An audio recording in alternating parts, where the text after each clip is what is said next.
Panchal GK GS research centre में आपका स्वागत है। दोस्तों, स्वागत है आपका Panchal GK GS research centre पर। और हमने बात की थी कल की क्लास में चित्तौड़ में अन्नपूर्णा माता का मंदिर का निर्माण करवाया था अमीर सिसोदिया ने, और सिंगोली की युद्ध की हम बात कर रहे थे। मोहम्मद बिन तुगलक और मालदेव और बनवीर के बीच में हम बात कर रहे थे। और इधर कौन था? हमीर देव सिसोदिया। हमीर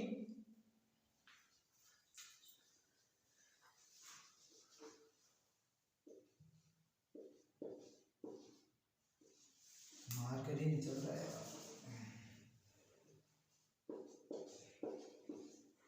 राणा अमीर कौन था? राणा अमीर था चित्तौड़ में।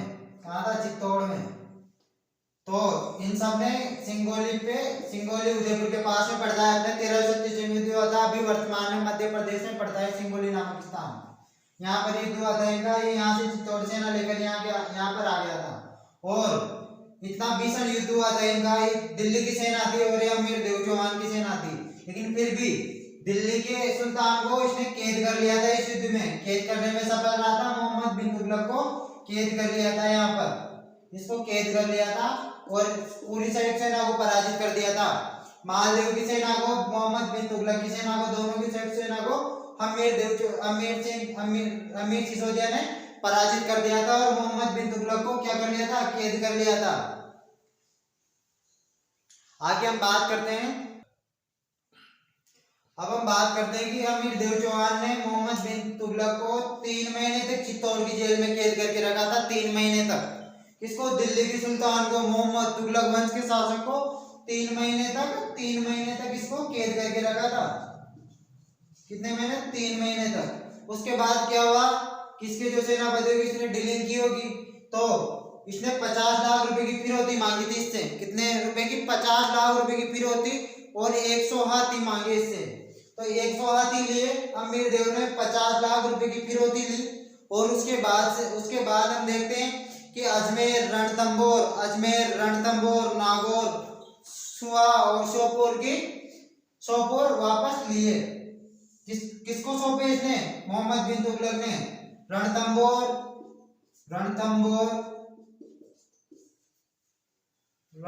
के बाद में नाम आता है अपने नागौर, शिवपुर, रणथंभौर, नागौर, सुआ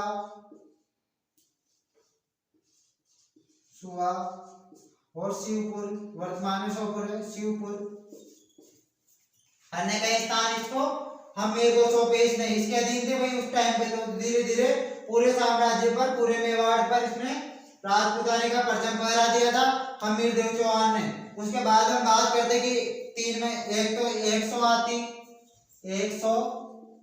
हाथी लिए और 50 लाख रुपए फिरौती के रूप में लिए। 50 लाख रुपए, उस समय 50 लाख रुपए बहुत होते थे। 50 लाख रुपए फिरौती ली।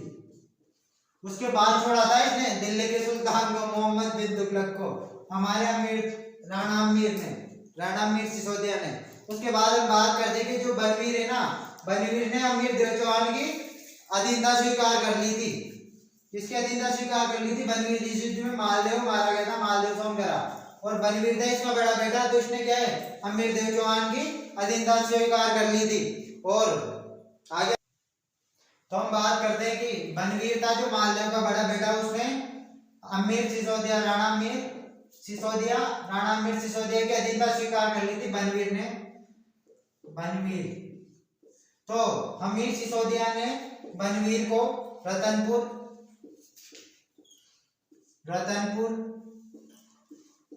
जीरण,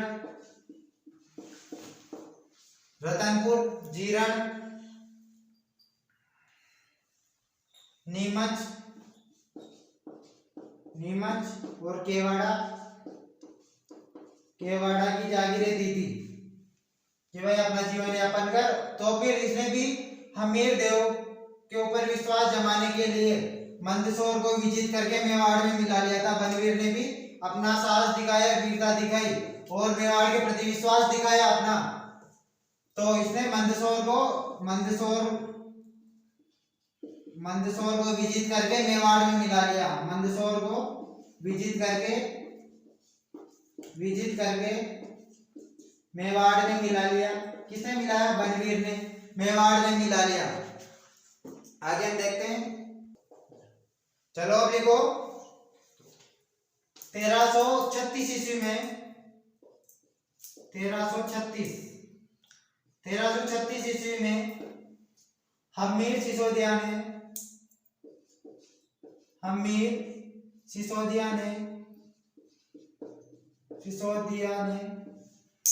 सिंगोली के युद्ध में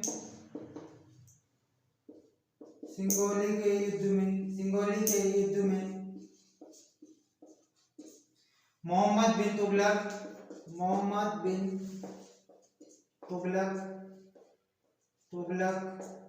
और मालदेव की संयुक्त सेना को पराजित किया और मोहम्मद बिन तुगलक को कैद कर लिया।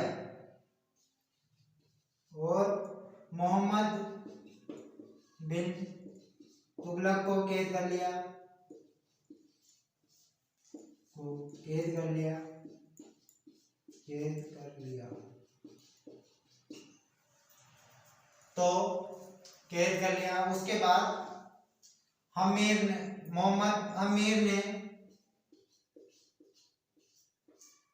ने फिरौती के रूप में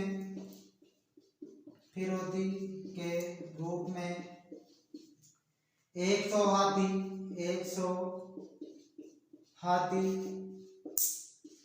और 50 लाख रुपए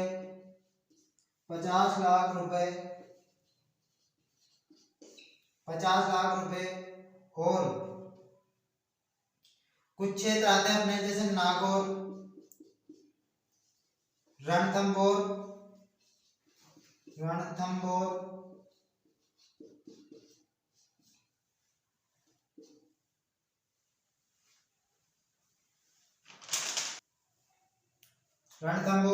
नागौर, सुहा, शिवपुर आदि क्षेत्रों लेकर मोहम्मद बिन तुगलक ने आदि क्षेत्र दिए इनको और अपना पीछा छुड़ाया अमीर देव सिसोदिया से। आगे शिवपुर आदि क्षेत्र लिए।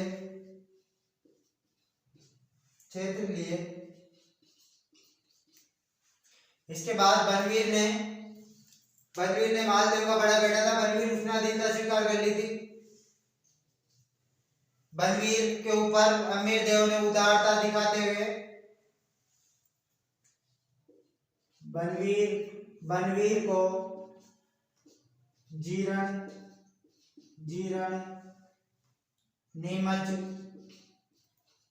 नीमच, नागौर आदि क्षेत्र देकर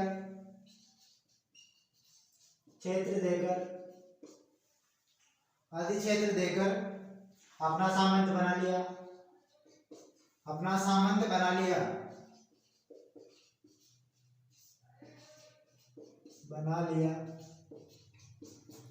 आगे हम बात करते हैं। अब हम बात करते हैं कि 1364 में किसका स्वर्गवास हो गया? हमीर सिसोदिया का। सन 1364 ईस्वी की बात करते हैं।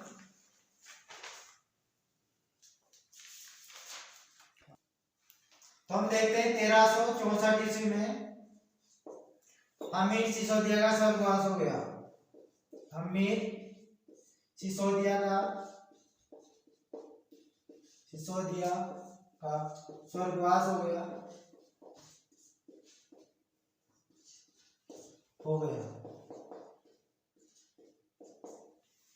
इसके बाद इसका बेटा कौन आता है? क्षेत्र सिंह। हमने बात की थी पहले क्षेत्र सिंह की भी। इसका बेटा कौन, अगला शासक कौन बनेगा?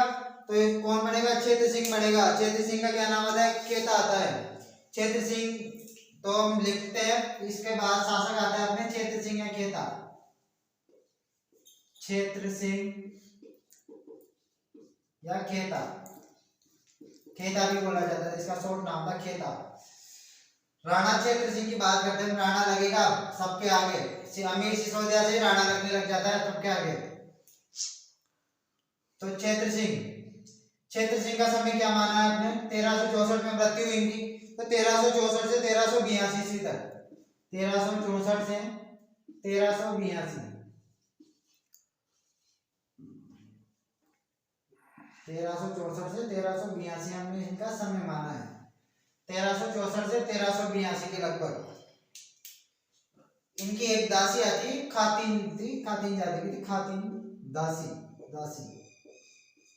खातिन नाम की कोई दासी आती। इसके इनके दो पुत्र हुए थे, दासी पुत्र, इसके दो पुत्र हुए थे, चाचा और मेरा, चाचा और एक पुत्र होता मेरा। नाम ध्यान रख लेना, इनके बारे में आगे पढ़ेंगे हम। इसमें ये ध्यान रख लेना किसके दासी पुत्र थे, क्षेत्र सिंह खेता के दासी पुत्र थे। उसके बाद हम देखते हैं कि इन्होंने बूंदी के लाल सिंह को पराजित किया था। किसको पराजित किया था, बूंदी के लाल सिंह को पराजित किया था। तो हम लिख लेंगे बूंदी के लाल सिंह को, बूंदी के लाल सिंह को पराजित किया था,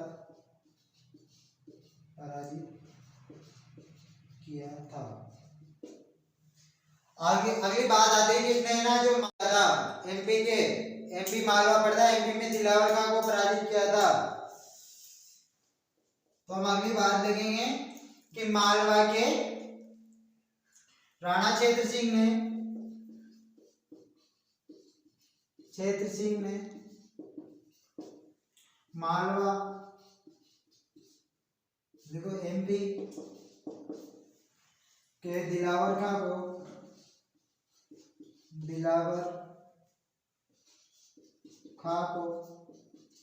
पराजित किया था। अब दिलावर खां को पराजित कर दिया तो यहीं से क्या हो गया, यहां से ही मेवाड़ मालवा संघर्ष प्रारंभ हो गया था। मेवाड़ मालवा संघर्ष प्रारंभ हो गया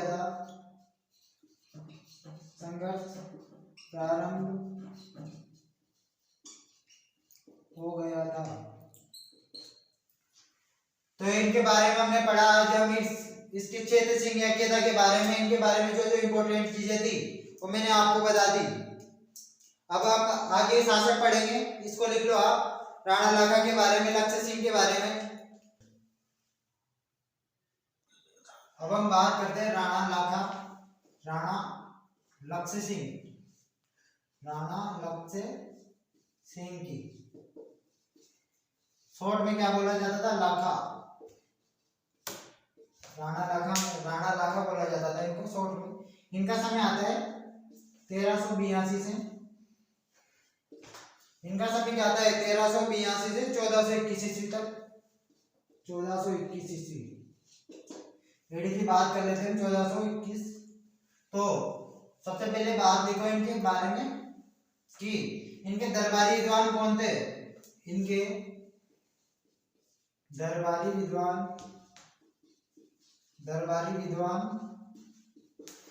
जोटिंग भट्ट थे,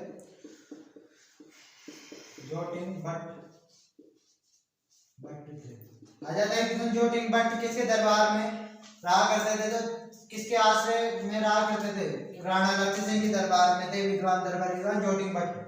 इसके बाद हम देखते हैं कि राणा लाखा के समय में पिच्चू नामक बंजारे ने,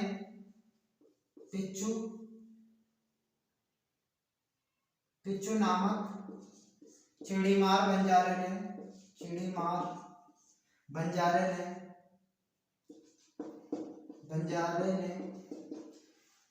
पिचोला झील का निर्माण करवाया। पिचोला झील कहाँ है, पिचोला झील उदयपुर में, निर्माण करवाया। निर्माण करवाया।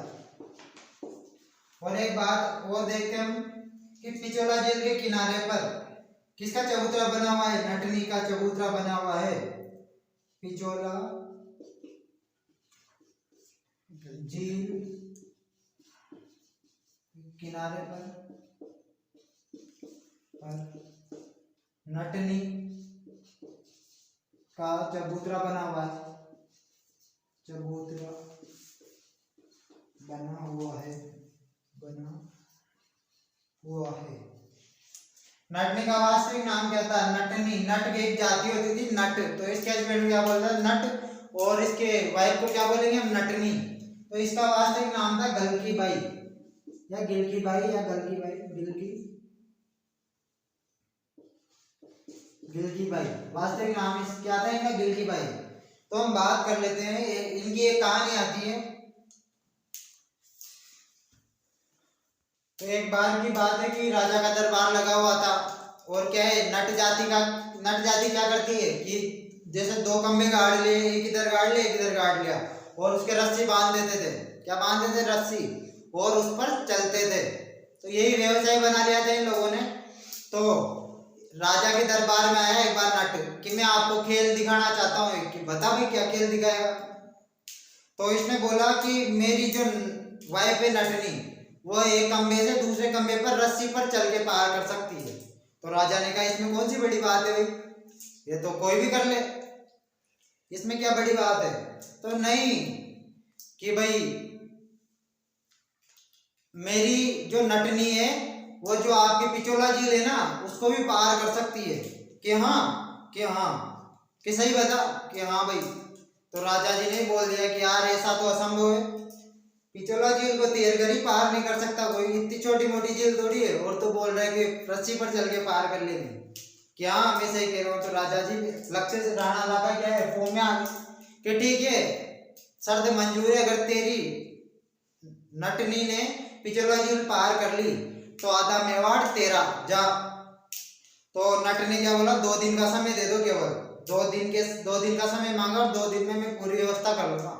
तो इधर से बांधी गई रस्सी पिछोला झील के इस छोर से दूसरे छोर पे, और राजा जी ने भी पूरे मेवाड़ में ऐलान करवा दिया कि नटनी जो है पिछोला झील को पार करेगी। अब क्या हो गया? सो हाउसफुल हो गया, सब देखने आए, बड़े बड़े लोग, सब कुछ, पूरे मेवाड़ के लोग देखने आए उसको। जब ऐसा कहा जाता है कि जब नटनी आधी पिछोला झील पार कर चुकी थी, आधी पिछोला झील पार कर ली थी उसने, तो राजा ने मंत्री को बोला कि देख क्या, कि आधी तो पार कर ली और आधी पार कर लेगी, तो क्या चला जाएगा? आधा मेवाड़, और आधा मेवाड़ चला जाएगा तो शक्ति भी आधी बचेगी, काम भी आधा बचेगा अपने पास, फिर मंत्रियों की जरूरत भी आधी पड़ेगी। तो लोग कैसे न कैसे, तो इसने क्या किया, जब आधी पिछोला झील पार की तो इसने क्या है, रस्सी काट दी वहां पे, और वो नटनी जो है वो पिछोला झील में डूब करके मर गई। अब जो नट था, तो उसने बोला कि यार आपने तो एक अपने मेवाड़ के चक्कर में मेरी गृहस्थी खराब कर दी, तो कि कोई दिक्कत नहीं है, तेरा यहाँ पे इसके किनारे चबूतरा बना देंगे। किसका? तेरी पत्नी का। यहाँ के फीलिंग ले लेना तू कि ठीक है चलो। तो अपने को कुछ याद नहीं रखना, कहानियां तो बहुत आती है, बस इतना सा ध्यान रखना है अपने को कि पिछोला झील के किनारे नटनी का चबूतरा बना हुआ है, और नटनी का वास्तविक नाम था गिलकी बाई। आगे हम बात करते हैं राणा लाखा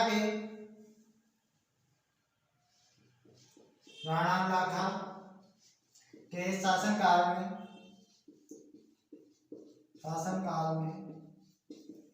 जावर उदयपुर में पड़ता है। जावर उदयपुर में चांदी की खान खोजी गई,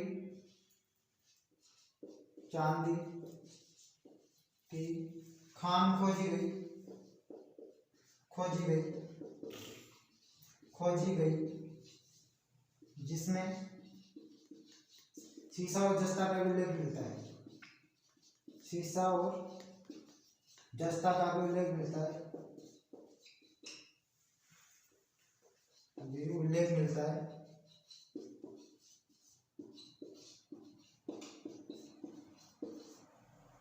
तो एक है राणा लाका बहुत लकी आदमी था देखा जाए तो। एक तो पिछोला झील कोई और बना गया और नाम किसका हो गया, राणा लाका का। पैसा लगाना कोडी और मजा आ गया इसके तो। उसके बाद चांदी की खान निकल गई इसके जावर में। जावर में क्या निकल गई इसके, चांदी की खान निकल गई। उसके बाद हम एक बात देखते हैं कि राणा लाका का विवाह बूंदी की आड़ी रानी के साथ हुआ था। वहां के हाड़ आते और रानी कौन थी, कोई भी रानी होगी वहां की राजकुमारी तो उसको क्या बोलेंगे हम, हाड़ी रानी। वाड़ी रानी साल का वर अलग थी, ये अलग है। तो राणा लाका का विवाह, राणा लाका का विवाह बूंदी की, राणा लाका का विवाह बूंदी की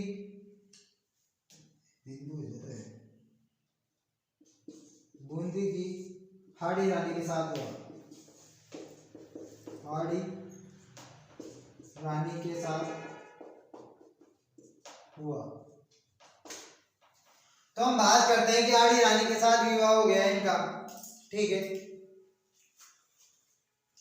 हम बात कर रहे हैं कि बूंदी की हाड़ी रानी से विवाह हो गया। अब विवाह होने के 4-5 दिन बाद ही जब राजा खाना वाना खाने गया होगा, रानी के साथ खाना खाने जाएगा। इसी नई नई शादी हुई तो इसी वाली राजा बहुत सारी रानियां होती थी। अब जब खाना वाना खाने गया, भाई बूंदी वाली हाड़ी रानी के साथ खाना खाएंगे, तो इसने ऐसे ही पूछ लिया कि और कोई दिक्कत हो तो बताओ यहाँ पे चित्तौड़ में। कि नहीं कुछ भी दिक्कत नहीं है, कि फिर भी कोई बात हो तो बता देना। मन लग गया ना यहाँ पे लग गया कि हमारा चित्तौड़ कैसा लगा, कि ठीक लगा चित्तौड़ तो, कि नहीं बताओ अच्छा लगा या नहीं लगा। कि हाँ अच्छा तो लगा, पर बूंदी यहाँ से चित्तौड़ से अच्छा है। क्या था, बूंदी अच्छा है। तो रावल राणा खाना खा रहा था, खाना खाते खाते रुक गया बेचारा। क्या बोला कि अच्छा ही चित्तौड़ भी। नहीं उससे पहले क्या बोला कि बूंदी और अच्छा है, कि चित्तौड़ से अच्छा है बूंदी। कहाँ चित्तौड़ बूंदी में अलग ही बात है, तारागढ़ दूर की बात कर रही थी। अब महिलाओं को तो पियर ही ज्यादा अच्छा लगता है, कुछ भी हो जाए। तो फिर एक बार दोबारा पूछा कि दोबारा सोच ले, तेने अभी वो नहीं देखा होगा पूरा चित्तौड़ का किला, एक बार देखना फिर बताना कि चित्तौड़ अच्छा है या बूंदी अच्छा है। तो कि नहीं मैंने सब देख लिया चित्तौड़ का, लेकिन वो वाली बात नहीं है चित्तौड़ में जो बूंदी में है। क्या अच्छा डन है, क्या डन है। फिर क्या है, फिर क्या हुआ कि राणा खाते खाते ही अन्न पानी सब छोड़ के बाहर आ गया और सरदारों को बुलाया कि युद्ध की तैयारी करो। कि क्या हुआ कि बस बूंदी को गिराएंगे। ऑल वर्ल्ड में, संसार में सबसे अच्छा किला कौन सा है, चित्तौड़। और वर्ल्ड में सबसे अच्छा, संसार में सबसे अच्छा किला चित्तौड़। और रानी बता रही है कि बूंदी है। रानी क्या बता रही है, रानी बता रही है कि सबसे अच्छा कौन सा है, बूंदी है। और हम क्या करेंगे, बूंदी को गिराएंगे तो बचेगा कौन, अच्छा चित्तौड़ बचेगा। क्या बचेगा, चित्तौड़ बचेगा। तो हम बात करते हैं क्या बचेगा, चित्तौड़ बचेगा। तो सरदारों ने समझाया कि अभी 4-5 दिन पहले तो वहां तोरण मारा था अपन ने, और अब जाके तलवारें मारेंगे वहां पर। रानी को बुलाया गया कि क्या बोल दिया तेने इससे, अब समझा इसको। तो राजा समझने के लिए तैयार ही नहीं है कि मैं तो जब बूंदी के किले को गिराऊंगा उसके बाद ही पानी ग्रहण करूंगा। प्रतिज्ञा ले ली राणा लाका ने। तो वहां के पुरोहित जी को बुलाया गया, तो राणा लाका को समझाया गया कि यार बूंदी को जीतना इतना आसान है नहीं, क्या इतने कम समय में, तो क्या करें। तो उन्होंने एक रास्ता निकाला कि एक बूंदी का छोटा सा एक कमरा बना दो, नकली महल बना दो यहाँ पे मिट्टी का, और उसको गिरा देंगे और प्रतिज्ञा पूरी हो जाएगी। तो राणा लाका ने समझ में आया, पुरोहित जी ने बोला है तो कि जो भी करना है जल्दी करो, मुझे भूख लग रही है। तो एक छोटा सा किला बनाया गया, छोटा सा मिट्टी का। और जब मिट्टी के किले को गिराने वाले थे, ऐलान लगवा दिया इन्होंने, मिट्टी के किले को गिराने वाले थे, तो जब इसकी शादी हुई थी हाड़ी रानी की, तो इसके साथ साथ में आने की प्रथा होती है, तो इसका भाई साथ में आया था। क्या आया था? कुंभा, कुंभराज ऐसे कुछ नाम था, हाड़ा, हाड़ा था ये, कुंभराज या कुंभाहाड़ा, कुंभाहाड़ा था इसका नाम। तो जब ये गिराने वाले थे, तो उस जो किला बनाया था उसमें से इसने तीर चला दिया। जब ये राणा लागा तीर चलाने वाला था कि एक तीर चला दो उसमें गिर जाएगा, लेकिन उसके पहले कुंभाड़ा ने तीर चला दिया राणा लागा के ऊपर। लगा तो नहीं तीर, साइड में होके निकल गया। तो देखा कि कौन है भाई अंदर, तो जाके देखा तो अरे ये तो आपका साला है, साथ में आया था जो। तो उसको समझाया कि तू तीर क्यों चलाया भाई, कि मैंने सुना है यहाँ पे भी बूंदी का किला बनाया तुमने नकली, और कोई आपकी प्रतिज्ञा वर्तिज्ञा उसको पूरा करना चाहते हो। तो क्या तो क्या हो गया, अगर हट तेरे को क्या मतलब है, साइड में हट जा, कि मैं जब तक जिंदा रहूंगा तो बूंदी के नकली किले को भी नहीं गिराने दूंगा, मैं अपने किले पर आज नहीं आने दूंगा। जब तक अगर आपको बूंदी का किला गिराना है तो पहले मेरा सर धड़ से अलग करना होगा, उसके बाद ही कि ठीक है चल तेरी ये इच्छा है। तो लाख समझाने के बाद भी कुंभा नहीं माना, तो इसको मार दिया गया और बूंदी के किले को गिराया, फिर नकली किले को गिरा के, और उसने अपनी प्रतिज्ञा पूरी की राणा लाखा ने। तो आगे लिखते हैं अपन,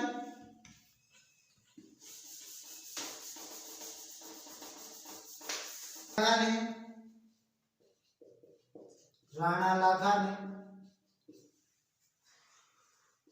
बूंदी के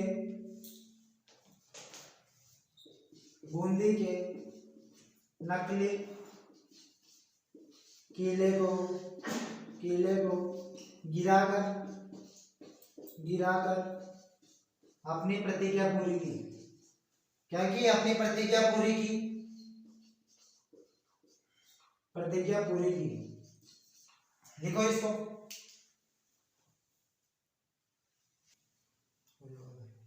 होगी। तो हम बात करते हैं कि 2 मिनट देखना, मारवाड़ का शासक कौन था? रावचुंडा, और इसकी पत्नी थी किशोर कौरी, पत्नी किशोर कौरी।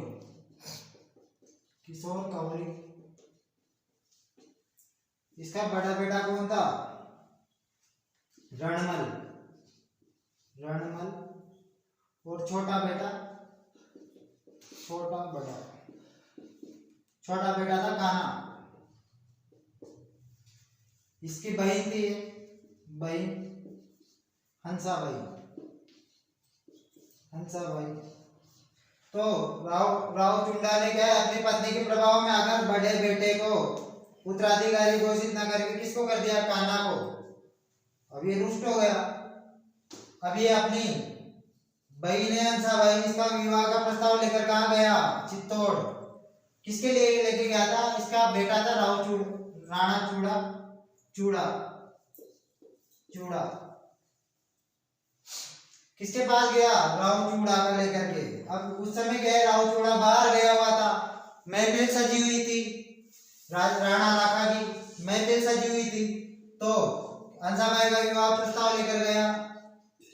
तो विवाह प्रस्ताव में क्या होता है, एक नारियल लेके जाते हैं विवाह प्रस्ताव के लिए, तो पता लग जाता है विवाह प्रस्ताव लेकर आए थे।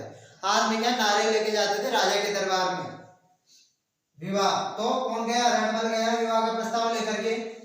तो चूड़ा तो बाहर गया हुआ है। राणा लाखा ने बोला कि यार चूड़ा तो बाहर गया हुआ है, बुढ़ापे में अपने लिए कौन नारियल ले आया है, कि बुढ़ापे में अपने लिए कौन नारियल ले आया।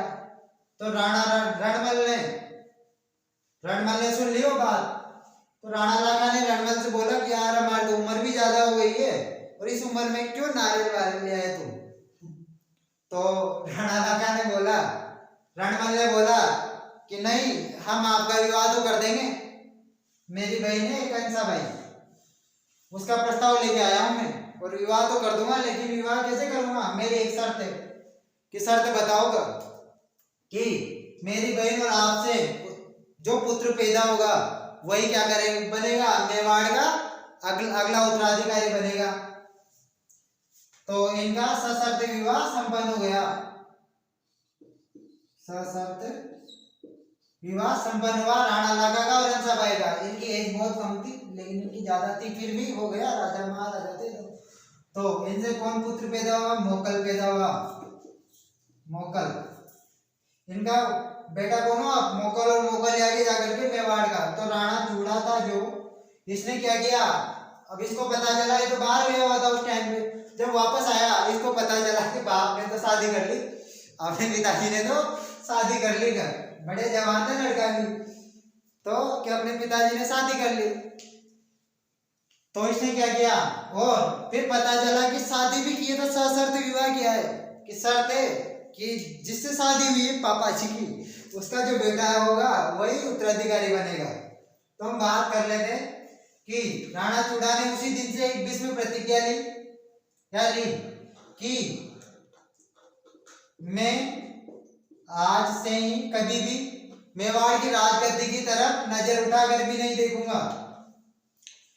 क्या ली? भीष्म प्रतिज्ञा ली चूड़ा ने, भीष्म प्रतिज्ञा ली, प्रतिज्ञा ली कि मैं कभी भी मेवाड़ की राजगद्दी की तरफ, राजगद्दी की तरफ नजर उठाकर नहीं देखूंगा, नजर उठा के नहीं देखूंगा। अब चाहता तो विरोध भी कर सकता था, लेकिन क्यों यार, बुढ़ापे में बाप को कोड़े पाड़े, क्या मतलब आ रहा है, नहीं क्या। तो इसने भीष्म प्रतिज्ञा ले ली। तो इसीलिए इसे कहा जाता है कि मेवाड़ का भीष्म पितामह। क्वेश्चन पूछ लेता है कभी भी कि मेवाड़ का भीष्म पितामह किसे कहा जाता है, तो मेवाड़ का भीष्म पितामह चूड़ा को कहा जाता है। लिखो, राणा चूड़ा को मेवाड़ का भीष्म पितामह कहा जाता है, भीष्म पितामह कहा जाता है। किसको कहा जाता है भीष्म पितामह? राणा चूड़ा को। ये डायग्राम बना लो, ऐसे कैसे लिख लो इसको। अब क्या किया, राणा लाका वही गया उत्तराधिकारी, तो मोकल बनेगा इसका। लेकिन राणा लाका ने क्या किया कि चूड़ा को सलुम्बर सहित 4 बड़ी जागीरें दी गई, 4 बड़ी जागीरें दी गई, दी गई। और एक शर्त और रखी राणा चूड़ा ने अपने पिता से, कि अगर कभी भी युद्ध होगा तो अरावल बाग का नेतृत्व मैं ही करूंगा। अरावल बाग यानी कि सेना के अग्रभाग का नेतृत्व होता है। सेना के जो सबसे पहले वाला भाग रहता है, जो सबसे पहले आक्रमण करता है, उसका नेतृत्व कौन करेंगे? जो चूड़ा है ना, वो चूड़ा सरदार ही करेंगे आगे वाली पीढ़ियों में भी। तो लिखो,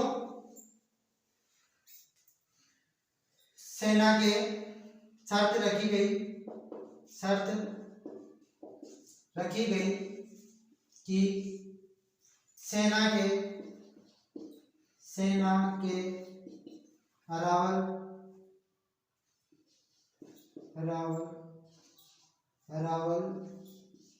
भाग यानी कि अग्रभाग का नेतृत्व चूड़ावत सरदार करेंगे,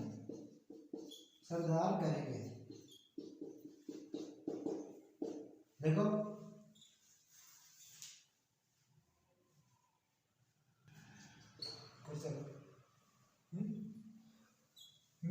उसके बाद एक बात और लिख लो कि मेवाड़ महाराणा की उपस्थिति में, महाराणा की अनुपस्थिति में मेवाड़ का प्रशासन मेवाड़ का प्रशासन चूड़ावत सरदारी देखते थे। मेवाड़ का प्रशासन चूड़ावत सरदारी देखते थे। चूड़ावत सरदार ही देखते थे। ठीक है, मिलते हैं दोस्तों अगली क्लास में। वीडियो पसंद आया हो तो सब्सक्राइब करें और शेयर करें और लाइक करें।